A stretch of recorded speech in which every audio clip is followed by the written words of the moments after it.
Welcome, everyone. It's great to have, again, the folks that were with me last time. Hi, Danielle. And joining us today for this workshop B. As you know, we're here with Sylvia Denton Carryl and David Hawker-Budlowski, or hopefully that's what you've signed up for. And we're going to be looking at redefining support for outdoor learning in schools. And I got chosen to be part of this session, but I would have chosen it anyway, because these folks are my heroes. We were just talking about how Sylvia is my hero, but we don't want to build her ego too much, but she wears a cape for me. And let me just introduce them both. Are you back? Sorry, this is why I love not sharing. We get to see who's in the room. This is great. Yeah. Sorry to interrupt. No worries. So absolutely. Welcome, and we just want to make sure you know who's speaking with you today. So Sylvia is the Outdoor Learning Coordinator for TDSB, and it's such a brand new role. She's carving the path as we speak. She's providing the leadership and support to a team of outdoor education teachers as they work to engage school communities and outdoor learning in their local green space. And so I feel like it's about time we got there. So this is great. And prior to this role of being the outdoor learning coordinator, she has worked as an outdoor education teacher, site supervisor, and she's also been part of our AQ family. So it's happy to see her in this role. She's passionate about using the outdoors as a third teacher. She believes firmly that students from diverse backgrounds should see themselves reflected and experience the outdoors as welcoming spaces. And as a co-presenter, we have David Hawker-Budlowski, and he has worked in the Toronto District School Board since 1998. Yeah, I think I was born then. And has been, actually, I'm much older than you, David, so there we go. And has had many roles, including classroom teacher, outdoor education teacher, elementary vice principal, and for the last 7 years, you've been in a central role overseeing the outdoor education programs within the TDSB. And he happens to be one of the people that mentors me as well. So, whoops, yes. Are you accepting TCs? Yes. You have to, though, finish, I think, you might have to have graduated, because OISE does, for the AQs, does offer you a discount on your last year. So yeah, I think, Danielle, you have to wait till you're graduated. Sorry about that. All right, over to you, Sylvia, and we are recording. All right, thank you, Pam. You can get us started, David. Okay, good morning, everyone, and thanks for coming to the session. Thinking about how, and we're going to be sharing about how we're redefining the support for outdoor learning in schools. And so, next slide. Thanks. So, really very high level overview. We're going to talk about what outdoor education in the TDSB has looked like and looks like currently in the TDSB, how we're supporting outdoor learning and moving that outdoor learning in schools, and then reimagining outdoor inquiry through an eco-justice lens. So outdoor education has been a commitment of the TDSB since its inception, and we currently run 9 outdoor education centers, 4 day centers in the West at the Warren Park Outdoor Education Center at Warren Park Public School, the Toronto Urban Studies Center, which is based out of Danforth Tech, but does programming all through the core of the city with a focus on urban outdoor education, the Forest Valley Outdoor Education Center at Bathurst and Dufferin, Dufferin and Shepherd, and the Hillside Outdoor Education School by the Toronto Zoo. We also have 5 overnight centers in the south, starting at the Island Natural Science School, all the way through the Northwest at Albion Hills, the Etobicoke Outdoor Education Center, Mono Cliffs Outdoor Education Center, the Sheldon Center for Outdoor Education Center, all the way up to Kearney and the Scarborough Outdoor Education Center, which sits on the edge of Algonquin Park. Really excited that just last week, day trips for cohorts are beginning. Thanks. are starting to happen, and have had students for day trips at the Etobicoke Outdoor Education Center at Albion Hills, as well as Forest Valley. But during the shutdowns and even the modified school year that we're looking at right now, the outdoor education centers have continued to pivot in different ways to support outdoor learning.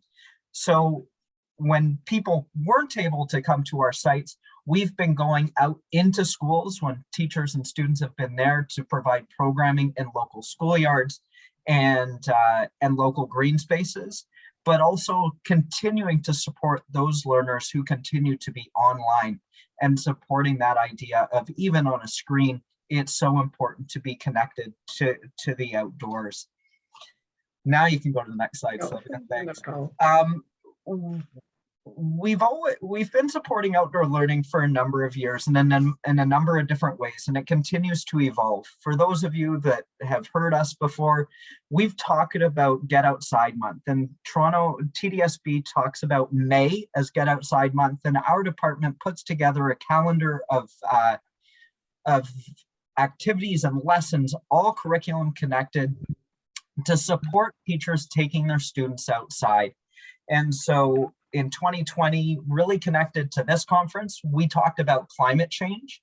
Prior to that, Indigenous ways of knowing in 2019, well-being in 2018, STEM in 2017, and this goes all the way back year after year, supporting, and those are all available publicly on our TDSB outdoor education website to all, not just TDSB teachers. When schools were shut down in the spring of 2020, we also created a Learn from Home resource, and many families and teachers have accessed this, really keeping in mind that not everyone has access to the same types of learning spaces and outdoors. So those lessons include online resources, ideas to connect to the outdoors from the space that you're in, whether that be a balcony or a window, a local park or a ravine. What do you have access to in your space? A link to virtual office hours, supporting teachers in getting ideas to go outside. The one silver lining about this global pandemic is people are actually seeing the outdoors as a vital part of everyday living and outdoor learning. And hopefully long after the pandemic, this will be something which will shift practice and thinking moving forward. But we know that many of the people in this conference are the heroes and sheroes that are doing this work all the time. But we really want to support those that are new, or just they want to start and don't know where, and how can we support that? We've created a virtual library supporting outdoor learning. So authors, professional learning books, children's books, to support diverse perspectives and diverse characters. So people see themselves reflected in the resources that's happening. And new, we've created a Taking Learning Outdoors website. And Sylvia, the next slide talks about a board motion that came forward in December of 2020, where trustees are also supporting the use of outdoor spaces during instructional time. And the first part of that was to create a web portal. And this was launched last February, well, I guess this February 2021, and really to support outdoor learning. And on this public website, there are resources for families and where they can access things, and resources to go outside, connection spaces to access, and ideas. Teachers, again, lessons, program ideas, are TDSB partners to support learning in their schoolyards as well as beyond, and administrators, and really thinking about the amazing work that Eco Schools does in terms of greening schoolyards and creating those inspiring natural spaces. The second part of that motion, on the next slide, was really restructuring how outdoor education was being delivered in the TDSB. And so, like I started, we still are running our 9 outdoor education centers and offering programming on site and in schools, but we're also redistributing some of the teachers in the department for intentional support in schools. So our single secondary teacher doing just-in-time support for outdoor learning in secondary schools. Again, those teachers that are reaching out, co-planning, co-constructing what programming can look like in their curriculum, science, geography, literacy, math, and getting outside. And then for our 500 elementary schools, the 4 elementary teachers have been attached, 1 per learning center, 6 schools per learning center, 24 schools in total, where those teachers are really entering the classroom spaces as co-learner, co-teacher, and understanding the lived realities of those classroom spaces and supporting a shift to outdoor learning. And those schools were selected by executive staff, superintendents, based on LOI, racial diversity, and barriers to outdoor learning, real or perceived. And I remember in June having the conversations with superintendents, and there was one new to the board and said, can you give me a list of schools in my area that have great outdoor spaces that are going to support outdoor learning? And I asked, can I answer very frankly and tongue-in-cheek? And my answer was, any school and classroom that has a door is able to take learning outside. And what we want to do is move away from this notion that you need these wild, incredible, well set up spaces versus just getting outside the door and seeing what can happen in your local community. So I'm going to stop talking at that point and turn things over to Sylvia. Great. Who's really leading all of this. I'm going to interrupt, actually, Sylvia. Danielle has a question. Hi, yes, I was just wondering, I like the concept or the theory that every classroom can have this opportunity, but I just wonder, how would you address issues such as socioeconomic differences and what children or students might have readily available to them in terms of things like winter gear, because it gets pretty cold, and to keep that outdoor education going, it can be costly for parents. Yeah, so that I just wondered, how would you approach that? Sure. So Sylvia, I'll try not to take too much time. And this is something we hear constantly. And the one thing I'm going to start with is, if outdoor learning and going outside is seen as an event or something that doesn't happen on a regular basis, this is more and more of an issue. But if from day one, taking students outside beyond recess, lunchtime, or maybe gym is part of what's happening, families understand to send students to school ready to learn outside no matter what. There are ways at very low cost or no cost to support students that don't come prepared to school to go outside. And we talk about setting up lending libraries of clothing, the same way we would for nutrition programs to have food available for students, the same way we would have books available or any type of resources. Outdoor clothing is another way. And one of the ways that we encourage people is, look at your own lost and found. Take what's there, wash it up, and create a bank of clothing where students can just come and take what they need. Get rid of the stigma that, oh, bring it back when you're done. Just take it. And again, trying to reduce the stigma, work with a neighboring school. People don't want to look at the lost and found. It's like, hey, that's David's coat, give it back to him. But guess what? If that bank of coats from Sylvia's school is now at David's school, those clothes didn't even come from there. And that costs nothing. Many of these schools that you talk about are also model schools for inner cities. There is funding available, and many of the 17 of the 24 schools we are in, we talk about how to align resources to support student learning outdoors. Because beyond the clothing, all you need to go outside, again, is a door and what's available to you. And we're not talking about huge investments in technology other than a pencil and a clipboard. maybe a little rubber bag to sit on when the ground is a little bit wet. So really things to think about. So Danielle, thank you for bringing up the question, and happy to continue the conversation to think creatively in ways how to overcome this very real perceived challenge. Thank you. So I have the amazing opportunity this year to work with this new initiative, supporting the 24 schools and the secondary schools and the teachers who are part of the team, how as they engage with their host teachers that they're connected with, thinking about how to take learning outdoors in curriculum connected ways. So this is an absolutely phenomenal opportunity for me to be a part of this team and this initiative. And so in thinking about what we do every day as a department, we really want to always center student voice. And this quote came from the climate action report from TDSB that just came out in October.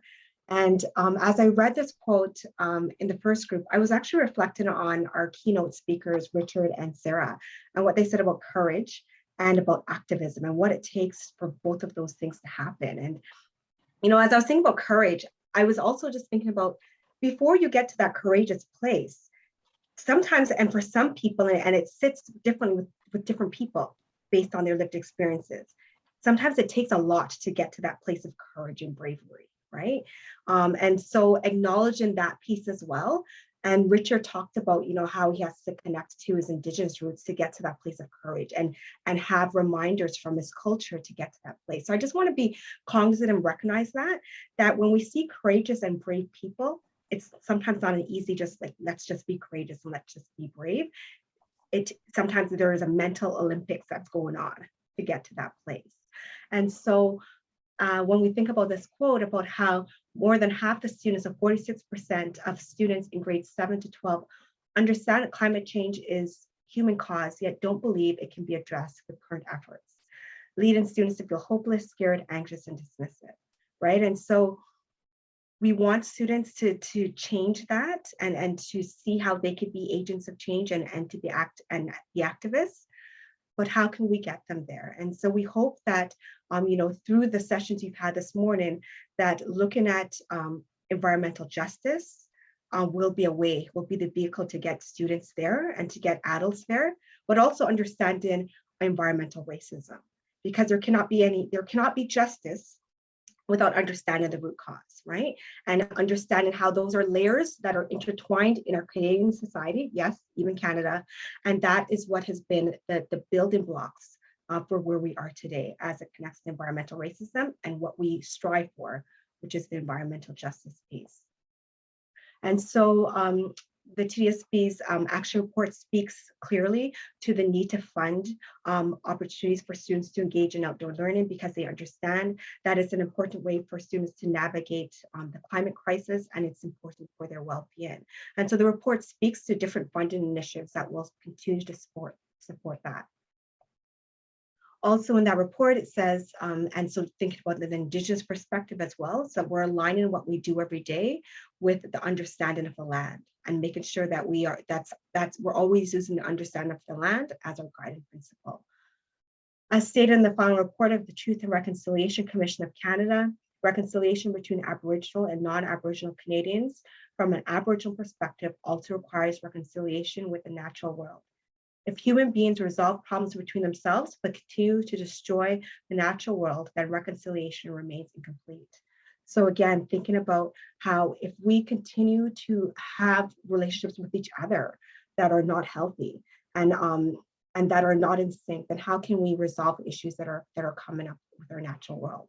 And so I think that's so important, and that's so important to keep at the front of our minds as we think about engaging this work and climate change, climate action, and our next steps. And so thinking about what we did as a system. So in September, the team of outdoor teachers, we provided a system PD around climate change, climate action. And so the system individuals who are part of the meeting were coaches and different instructional leaders across the board. So really helping to engage those individuals in learning about what we are doing as a system to support outdoor learning, but also what they could do in their roles to support outdoor learning, and understanding that if we're taking students outside more and engaging in a natural environment, that will spark activism, and that will spark an understanding and at a deeper level about climate change and the issues around that and what needs to take place. And so in that PD that we provided in September, we did exactly that. We created scenarios and different live experiences for participants to engage in so that they could start to think about climate action and maybe in ways that they hadn't thought about it, and how they can inspire the teachers that they work with to do the same. So really thinking about how we can expand this message beyond just our department, but throughout the system. And so you are going to have the opportunity to do that as well. So in breakout rooms, you're going to have two scenarios. One scenario is about tree coverage in Toronto and looking at that from an environmental racism point of view, right? And so as you dive into the scenario, you will realize that some neighborhoods have lush green spaces. They have the benefits of urban canopy, and some neighborhoods do not. And why is that the case? And I really want you to trouble through that and think about how you could engage your students in that type of learning as you think about the scenario. So think about the curriculum connections and what you could do with that learning, and anchoring the piece about understand the context of environmental racism, and then the justice piece, and how we can engage community in positive and meaningful ways. The second scenario is about litter and where we see litter sometimes, and where litter cleanup is happening and where sometimes it's not happening. And so again, thinking about what are some of those underlying issues, right, when we see litter in certain communities, and why is that the case? So really looking at that from a critical lens, and also tackling what can be done and how can we channel the right people to do what they need to do to create a difference. So in a moment, you're going to be in a breakout room, and in your breakout room, David and I will work our way into each of your rooms to give you the link that you need with the scenario and with the guided questions that you'll be working through. And so you will have, we end at 12:15, Pam? Yeah. Okay, you can hear me now? Yeah. So Okay. you'll have maybe around 20 minutes or so to dive into that. And then when we come back, we're going to debrief. So please figure out who's going to do the talking. And we will come back and debrief what was discussed with those scenarios. Go ahead, David. And just to let you know, when that link is shared in your breakout room, you will have editing access to the slides, and there is a page to record your thoughts for each of the 4 guiding questions. We'd really like to compile your thoughts and great discussions that we had at our first session. So we'd really like to build on those. Okay, so we have 20 folks in the room, including you two. So I've made 4 breakout rooms, and you'll be assigned to it automatically. If for some reason you can't get into the breakout room, sometimes it relates to the Zoom updates that you have, please let me know in the chat, and then I'll assign you to one of the rooms based on who's there already. Once you're in the breakout room, while you're waiting for David and Sylvia to provide the link, I encourage you to introduce yourselves and just so that you're building that community so you can work on something together. All right, here we go. Okay, welcome back, everyone. Welcome back. So we're going to debrief a little bit about what you discussed. And I know that there's never enough time to engage in these conversations and to go deep, but hopefully you were able to start in a good way. And so we're going to talk, I'm just going to share my screen. So this is a quote that really resonated with me when I was just looking at articles that connected with our work today. And so this is from Jacqueline Scott, and Jacqueline Scott, she does such great work as it relates to Black people engaged in the outdoors, racialized people engaged in the outdoors, and what that means for them, and just changing who gets seen and who's written about and who's celebrated in the outdoors. So anything she writes or speaks about, I try to really connect with it because it relates to my experiences in so many ways. And something she said was, The absence of trees is another layer of inequity in lives shaped by impressions. So I know the groups that were doing trees had this quote in their slides, but I want to share with everyone because I also want to say that the presence of litter, which is what groups 3 and 4 did, is another layer of inequity in lives shaped by oppression. And so before we dissect this a little bit more, I really want to highlight, as we think about the tree coverage scenario and connect it to the litter scenario, something that Jacqueline Scott says a lot, because I quote her a lot. She says in an article that I'm going to share with you in a moment, when you look at how tree planting is done in the city and who is leading the tree planting initiatives, it's mostly white organizations. And surprise, they end up planted in mostly white areas, even though these areas don't necessarily have the greatest need. Racialized and lower income communities aren't seeing the benefits of existing or increased tree coverage. And those are facts. And so when we think about tree planting initiatives that are happening, I think we really need to be cognizant of where they're happening and who is benefiting. And we know that as we're thinking about the tree coverage scenario right now, that we know that it helps to reduce carbon levels. It helps to purify the air. It helps with flooding. It captures rain. And just in terms of our health and well-being, it's beneficial for that as well. And so when we think about who is benefiting from that historical ability to plant and grow trees, sometimes in some neighborhoods for hundreds of years, so they have these big lush trees that hang over into the streets. And neighborhoods that are not benefiting. What does that mean for their health and for their well-being? So those are the issues that children are not too young to dive into.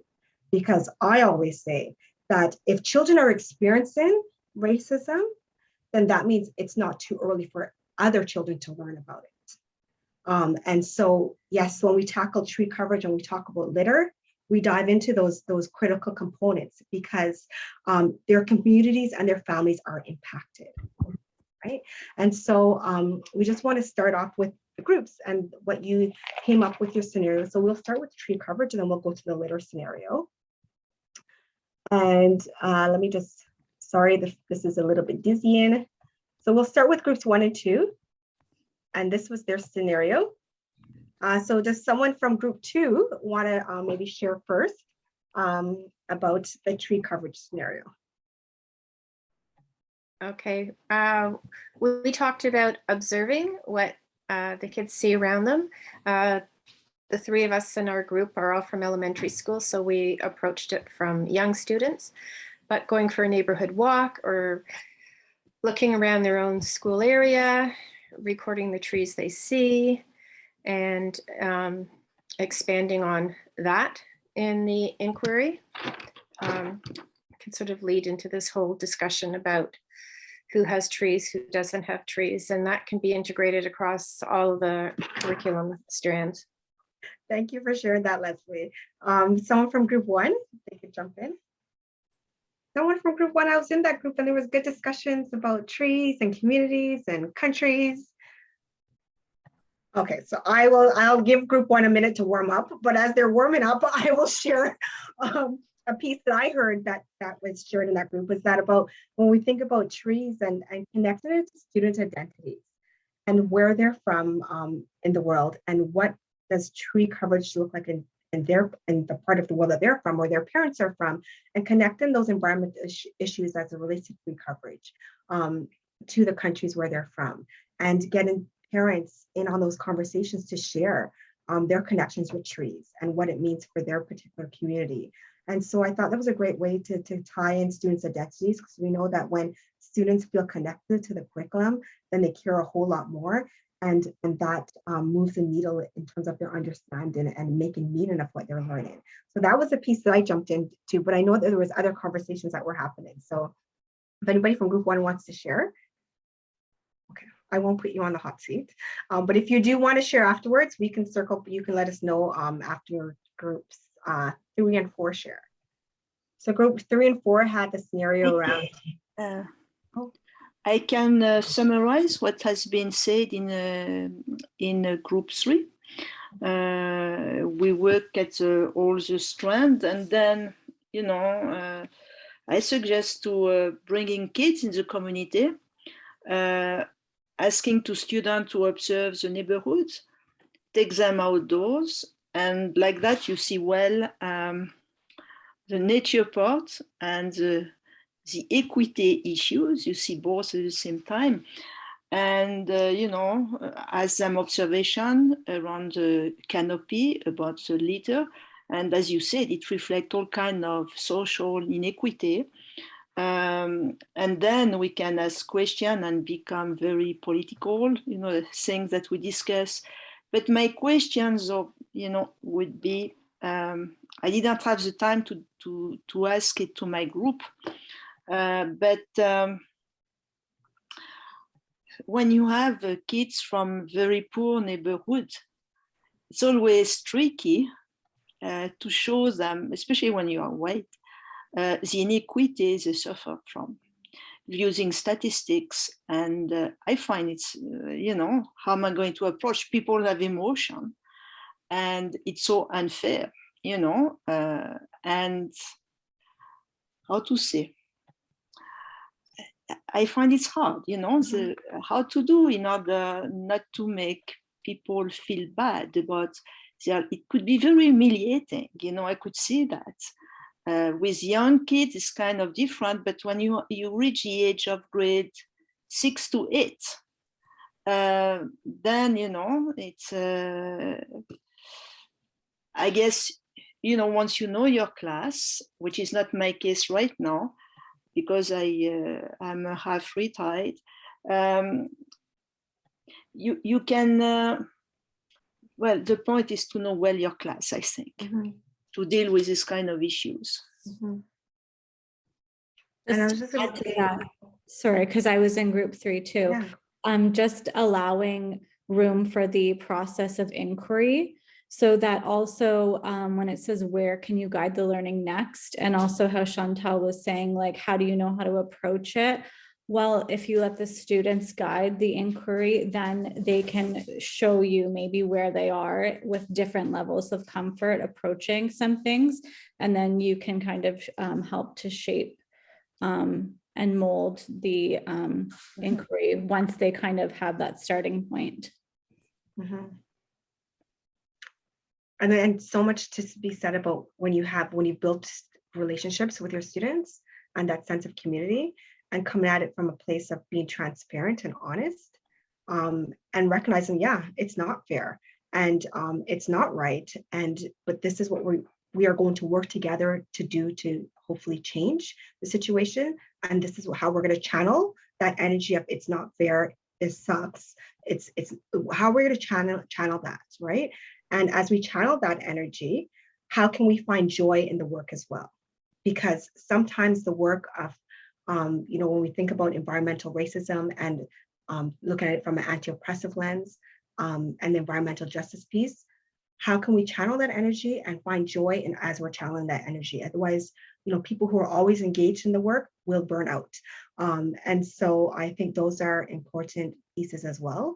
But as you mentioned, Chantal, as a white person coming into a situation, and students might see that in different ways, I would say that transparency, that honesty piece is important. And saying, like, in my lived experiences, and explain what your lived experiences are, and also connecting that to what the students are experiencing and seeing, and giving them that space to be heard, and even if their lived experiences are different from yours.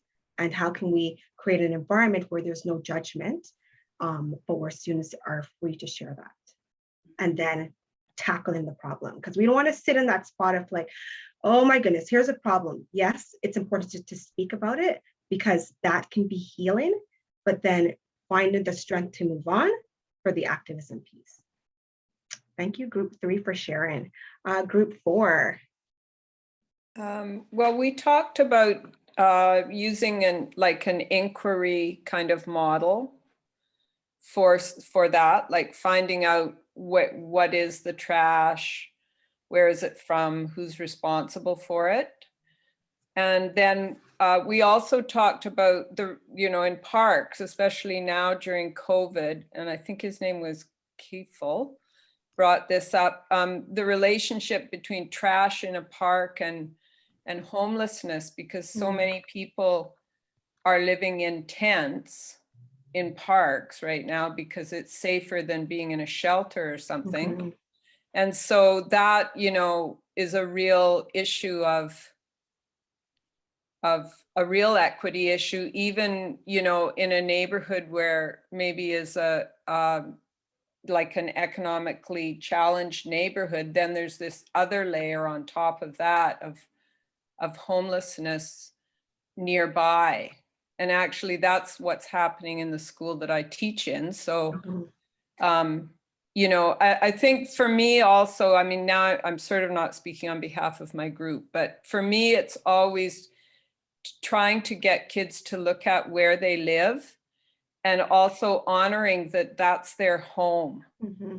Like whatever, you know, as a white teacher who has privilege, whatever we may put on that, those kids, it's their home, and they don't see themselves as disadvantaged. And I mean, that's a strength and something that we have to respect. Kathleen, I really appreciate you bringing that up. And the one thing I want to share is by going outside, it allows the work to center around the students and their knowledge of their local communities too, right? So often as educators, we don't live and work in the same community. And so it really brings out those opportunities for student voice and that centering their experiences and their guiding of the learning. So I know we're starting to run low on time, and I'll turn things back over to Sylvia. Yeah, but thank you for reminding us though that, you know, it's their home. And I remember when we were engaged in some work with the department with an individual who was speaking about Africville and everything that happened in Nova Scotia. And people were like, well, why didn't the people in Nova Scotia, the Black residents specifically, why didn't they just pick up and leave? Like, you know, when, you know, there was different garbage facilities close by and the water was polluted and the air was polluted, like, why didn't they just pick up and leave, like, and go somewhere else? But it was home. And so I'm so glad that you brought up that point, because as we approach these difficult issues, remember that it's home, and to still celebrate the great things that are happening in those communities, but actively tackle the things that are going wrong and being intentional about that, because we do know for a fact that in some neighborhoods it wouldn't happen there. And so how can we mobilize people to channel the right resources in terms of municipalities, so that those things that are not happening in other places where they could never get away with it, that it doesn't happen there. And so that low income neighborhoods don't become the dumping grounds or the afterthought. And so I hope that our thinking and our conversation today will help us to think in those ways. I just wanted to share as well, as we were talking about tree coverage, and these are some articles that were part of the slides for the groups that did tree coverage, but I think it's beneficial for everyone as we think about different narratives. So Toronto's racialized communities have less access to urban forests. So that's a great article. And David is going to put that in the chat in a moment. I already put it in? Perfect. Excellent. And the next one is where are the trees for Black communities in Toronto? So really great articles to anchor our thinking as we think about it from a social justice and environmental racism piece. Great. Well, thank you both. I'm going to just finish us off in a good way. I'm just so appreciative of the perspectives that you've left with us in terms of taking a look at the issues and assets, but also challenges in the student's home is a way that we can really, as David says, center the work in their community and use their voices and then their perspectives to move this work forward. I also like what you said, Sylvia, is channel that energy of unfairness and frustration to find joy in working and finding solutions. And I really think that Robin Wall Kimmer talks about that, we need to actually have a relationship with the land, and then it doesn't become a burden to save the planet, but it's actually building a better and stronger relationship. So thank you both. I again want to encourage all of you to head to the Eco Fair. There's many of our partners there that will continue to provide some resources to help with this this important work forward. And if you have any questions for Sylvia and David, maybe they could stay on just a few more minutes and we'll keep the room open. Sorry, Pam, I just wanted to ask, is there a link for that Eco Fair? Is it how do people access that? Yes, because my computer crashed, I'm actually hesitant to open up another browser and find that link. So maybe Danielle, can you go to? That's me asking the question, Pam. Is it the same link? So I want to provide, I'm just asking where I would retrieve that link from. Danielle, you can get it from the place where we sign up for the seminar. Okay, thanks very much. Great, the Eventbrite, right? Yeah, okay, awesome, thanks. All right, so thank you everyone for coming. This is amazing. Great to have so many of you come out on a Saturday. I hope you'll take advantage of the Eco Fair, and if not, get yourself downtown to the climate justice presentation if that's close by and accessible to you.